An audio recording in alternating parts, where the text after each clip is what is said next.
Sans vergogne, ce trentenaire, marié, repris de justice, a cherché le numéro de téléphone de cette jeune fille, vingtenaire, dans le répertoire de celui de ses deux sœurs pour l'appeler et s'acharner sur elle physiquement et sexuellement. Dans un état lamentable, cette jeune fille, âgée de 24 ans, rentre au siège du service régional de la police judiciaire relevant de la sûreté à Taza avant d'être conduite devant le responsable. Les larmes aux yeux, elle n'arrive pas à prononcer le moindre mot. Le responsable tente de la calmer et lui demande de retrouver son souffle bien que pour un policier toute seconde soit précieuse pour l'enquête policière. Il lui donne un verre d'eau. Tout de suite après elle commence à relater ce qui lui est arrivé. Lors de cette nuit du jeudi au vendredi, 2 au 3 novembre, elle était chez elle lorsque son téléphone portable sonne. Elle ne reconnaît pas le numéro, c'est la première fois qu'elle le voit. Et pourtant, par curiosité, elle appuie sur « OK ». Une voix d'homme lui lance un « bonjour ». Avec respect, elle lui demande à qui elle a l'honneur. Sa réponse la choque. Il se présente à elle comme le frère de ses deux amis. Comment a-t-il fait sa connaissance?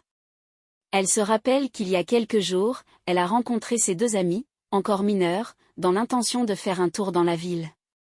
Et par un pur hasard, c'est du moins ce qu'elle avait cru, le frère de ses deux amis les a croisés et salués. Seulement, elle s'est rendue compte qu'il la regardait d'une façon étrange.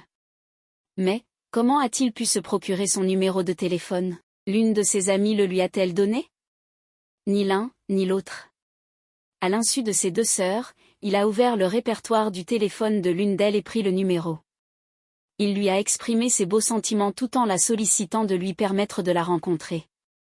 Savait-elle qu'il était son aîné de 13 ans et marié? Elle a affirmé à la police qu'elle a remarqué lors de leur rencontre lorsqu'elle était en compagnie de ses sœurs, qu'il était plus âgé qu'elle, mais pas qu'il était marié. Il a insisté sur le fait de se rencontrer le soir. Pourquoi pas, a-t-elle pensé. Effectivement, elle est allée au rendez-vous au centre-ville de Taza. À bord de sa voiture, il l'attendait impatiemment. Dès qu'elle a ouvert le portail pour se tenir à sa droite, il a tenté de l'embrasser sur la joue. Mais, elle l'a repoussé gentiment. Il a démarré la voiture pour ne s'arrêter qu'une fois arrivé à un terrain vague, situé loin de la ville, à la périphérie. Et le jeune homme sympathique, aimable et gentil qu'il était il y a uniquement quelques minutes est devenu une personne sans scrupules, voire un monstre. Sous la menace d'un couteau, il a commencé à la brutaliser tout en la déshabillant. Elle sanglotait, le suppliait, criait et demandait de l'aide, mais personne ne passait à côté. Elle était toute seule en sa compagnie à l'intérieur de la voiture verrouillée.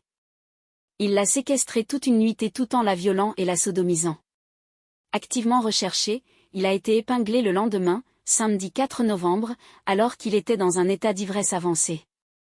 Il a été placé en garde à vue avant d'être traduit, en état d'arrestation, devant le parquet général près la cour d'appel qui l'a maintenu en détention préventive. Quant à la jeune fille, elle a été évacuée vers l'hôpital Ibn Baja et a été soumise aux examens nécessaires afin de dresser un rapport complet qui doit être remis à la justice.